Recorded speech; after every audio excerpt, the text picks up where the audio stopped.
Hey guys, it's May December, it's me, and I'm back with another review, this time of the horror movie from 2009, Splice, starring Adrien, Brody, Sarah Polley, Delphine Shennick, Brandon McGibbon, Simona May Canescu, David Hewlett, and Abigail Chu as Children.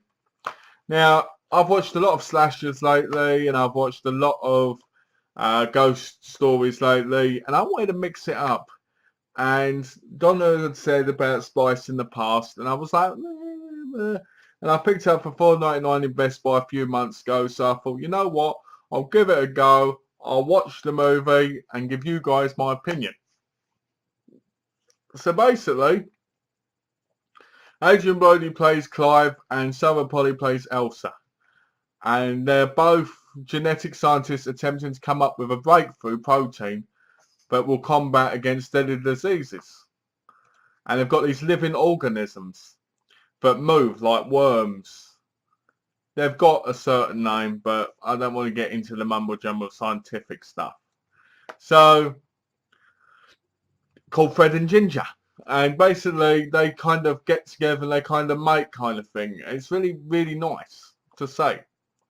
Anyway, so the pharmaceutical company financing their work wants to push ahead despite the insistence of needing more time. They want to go to phase 2. So, with the prospect of Clive and Elsa losing, they're losing basically what they've worked for, they secretly get some splices of stuff together and they make a cocktail of animal and DNA from human. Now, the DNA ends up, some of the DNA comes from Elsa, and what you get is this living organism that is like this, I don't know what you'd call it. It looks a bit like, you know those alien things that jump at and go on the face? It starts out looking a bit like that with a towel, like in a bowl. And slowly it grows into a little being, like a little cat looking thing on 2 legs. And then it grows into a child. Now, when it's on the little legs, it's kind of like the shape of a chicken, but with a human head shape, with like the little legs of a chicken. Now, what I thought was pretty good about this movie was I liked the connections between the 3 characters of Clive, Elsa, and Dren. So basically, Clive wants to end it because of what happened, because she'd been hurt because Elsa had been hurt by Dren.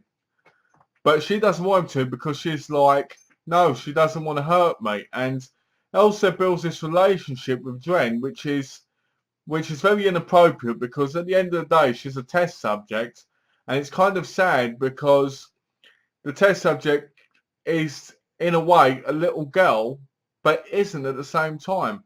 And it kind of shows the morals of right and wrong about being a scientist.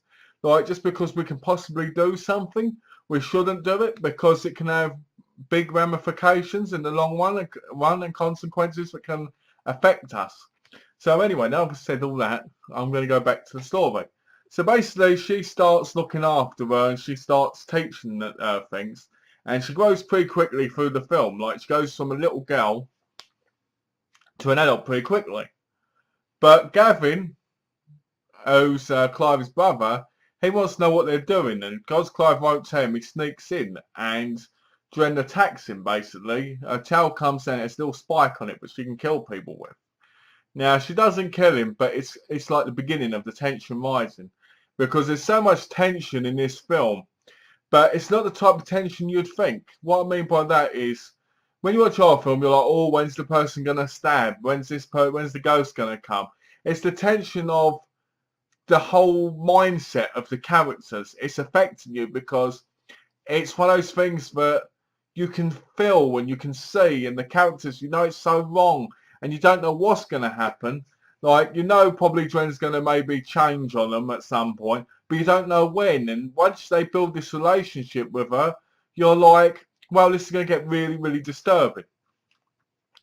So there's this part where Elsa gives Dren like a Cindy or Barbie doll, and says she wasn't allowed one, so she's giving Dren one. So Dren cherishes it, and she's like a teenager. So basically, the whole place is going to end up getting renovated. So they move her to the basement, and then they move her to this barn on a farm. And that's where things kind of slow down a bit, but also build up even more intention-wise. Like, there's times like, for instance, there's a bit where they get there and she runs off. And they catch up with her and she's got blood all over her face and where she's eating a rabbit.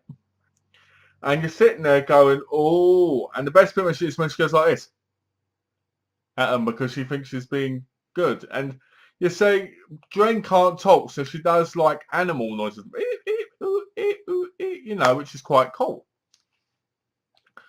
So they build relationships with her more and more. The relationship grows more and more between the three.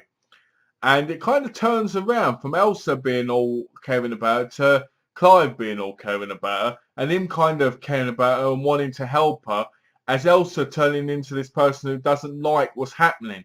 So it's funny about how the characters kind of evolve in front of you and they turn from like this angle to that angle like that. It's just really, really smartly done. Now, it's not a perfect film by any means, but it's a great film in the fact that you've got that character development and you've got that whole psychology point of view of what are the characters doing, why are they doing it? Isn't it crazy? Technically, they're breaking the law. Technically, they could lose their jobs because of what they're doing.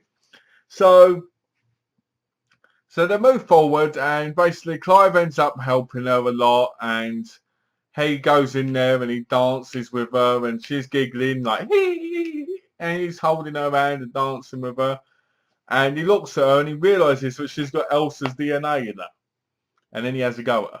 Yeah, he has a go at Elsa. You're like, ooh. Well, later on, Adrien gets a kitten. She finds like a kitten cat. And Elsa finds out, but Adrien has it and she takes it away and goes, no, you can't have this. And it's really, really creepy because it's like she's getting darker with Adrien.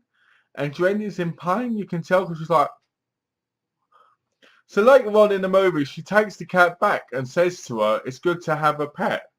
And Adrien actually throws the cat over and stabs it and kills it with her towel while looking at Elsa like this. And then she kind of threatens Elsa with her towel. And it's very, very creepy. And it gets dark, but like I said, it's dark in a thinking way. It's not dark in a brutal, gory way, but it's in your face the whole time. The darkness of what's going on is there. It goes in your mind. It affects your brain. It makes you think, and it's like you can see it from their point of view to a degree. So later on in the movie, Clive goes in there, and she decides she wants to kiss him. This is Adrien. Now, we've got spoiler alerts coming up, more spoiler alerts. So, guys, if you don't want the spoilers, then I've warned you. So, basically, Clive goes in there, and she kisses him, and he goes, we shouldn't do this, Adrien. And he has sex with her, and he's humping her, like, oh, yeah. Rolling her back, and there's this really hot moment where she's riding him, and the wings pop out like this, and it's so hot. But then I'm thinking to myself, wouldn't she not have normal human areas? But who knows? So while he's doing it, Elsa catches him and she's like, oh, and she runs out to the car and drives off. And he's like, oh shit. So Elsa basically wants to kill her. Well, they come back and they think that Adrien's dying. Yep, Adrien's dying. So they bury her. And what happens is she comes back and she jumps on the roof and she's like this real dark character. Like wings, like... Right? You're like, oh, jeez. And you have Gavin and you've got William there because William finds out that it's human DNA kind of in the testing that they wanted there. So he goes there. Well, he gets practically dismantled, thrown up in a tree dead. Gavin gets killed, Clive's brother. I don't think you see Clive's brother get killed. It's kind of like, you know, in your mind, like what happened to him. So Clive basically ends up dropping the torch in the water. And it turns out that Adrien is in the water. And she comes out and she's turned into a bloke. She's turned into a male version. Yeah. And what she basically there's Clive like pneumonia like on the floor, and Elsa runs off. And this was the interesting part for me, not because I enjoyed it, but because it seemed real interesting the fact that Adrien gets her, pins her down, rips her clothes off and starts raping Elsa. Now, what gets me about that is the fact that she had sex with Clive. So does that mean in the male form she wanted to have sex with Elsa in the fact that they had built that relationship? Or was it just because she wanted to show, well, he wanted to show that he was dominant and that he was always in control, you see? Because when it turns into male, she goes, what do you want? And he goes, inside you. And he pulls off her stomach and starts humping her. Well, Clive turns up because he wakes up and basically stabs right through the chest. And Dren's on the floor like this, looking at her like this. And because she hesitates, because Elsa hesitates, the towel goes right into Clive and kills him, punches him and kills him. So she basically grabs hold of the thing and starts bashing the head in. Well, then basically what happens is, right at the end was very obvious. After the rape scene, it was so obvious that she was going to be pregnant. Yep, pregnant.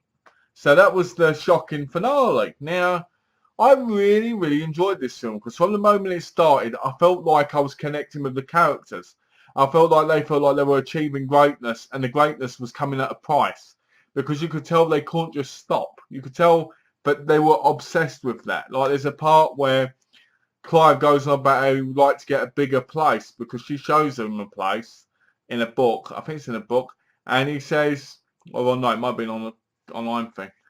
And he says to her, what about a bigger place? And she goes, why? He goes, when we have kids in the future. And she goes, I'd rather not think about that right now. And you're sitting there going, yeah, she's more obsessed with her work, mate. So they're in a relationship and they have this real passionate sex scene at one point. And Clive looks over and Dren as a teen is kind of behind the curtain looking. And that's when it really gets dark. I mean, there's this whole dark sense around the whole thing. From the moment Dren is created, even as that little thing running across, you can see the darkness, you can feel it, you can feel the thrilling tension and the suspense that's building because you want to know what's going to happen next. Are they going to be okay? Are they not? In the end, it's just like, whew, it's like, whew, thank God that's over because it's just like one big massive thrill ride. Now, I have to admit, I thought all the performances in this movie were fantastic. Now, there wasn't a lot of people in this movie, really. Adrien Brody, Sarah Polley, Brandon McGibbon, Simona Mako, and David Hewlett really were the main people. It wasn't a big, massive cast. There was one of those films that didn't need to have a big cast because you never felt like it was getting boring. You felt like everything was another part of the tension building. It was like playing Tetris when you want to get those blocks perfect. You felt like the blocks were hitting not perfect, but you wanted to get in between that little crack there to get that block in. And just because you can't, it was like, oh, what's going to happen next? Am I going to lose? And that's what this film was like. It's like, am I going to be able to keep on? What's going to happen? Is Adrien Brody going to do something crazy? Is Sarah Polley's character Elsa going to do something crazy? There's a point where she cuts off, there's a point where Elsa cuts off Dren's towel. And you're like, oh, she's crazy. You know, that's what it was like. So the characters build a relationship with Dren and with each other, but it also costs them and it also ends up turning around. And that's what I said earlier about how it goes like this to that and changes back and forth and you wonder what's going to happen. So it's a really well acted movie and really well, the cinematography is great. The script was great. The whole, the acting was fantastic. Everything about this film I really, really enjoyed.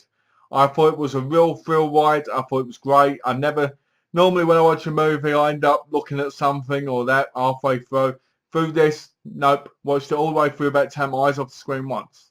Other than to get the drink from down there. It was amazing. I'm so glad I watched it. It was better than I could have ever imagined. And it's got sci-fi elements to it, obviously, because of how they create it. But yeah, I highly recommend the film. Now, I'm a big fan of Adrien Brody after Predators and The Pianist, and I think he was in The Escapist, I think. And I really, really like Adrien Brody. The woman who played Dren, Delphine Chanique, she's probably one of the most beautiful women in the world. Now, one of the things I have to say about this movie when it came to Dren was that it was the right mix of human and animal. You know, like having the body part human and the face mostly human, and having the legs like of an animal and having like bits of the face. It was the perfect mixture. It didn't feel over the top. It didn't feel weird. It felt natural. And that's one of the best things about the Dren character. It felt natural. And you kind of felt that she was cute. You felt at times you felt like you wanted to hug her. You wanted to spend some time with her. And then when she got dark, it was even more horrifying because you thought, how could this character get so dark? You knew it was coming, but you just didn't want it to because you're enjoying the character so much. And that's what I loved about this film. So the film in all is a great film, a lot of fun, and I really, really like it. I'm going to give it a 5 out of 5 because it was really good. I highly recommend it. If you haven't seen it, then you should. And if you have seen it, as always, let me know down below what you thought of the movie. Because that's what these reviews are for. They're for getting to know what your views are as well of the films. So I highly recommend it. I'm trying to think if there's anything else I want to say about the movie. No. It's a great movie. It's a great movie and I highly recommend it. So as always, guys, thanks for watching and take care and have a lovely, lovely day.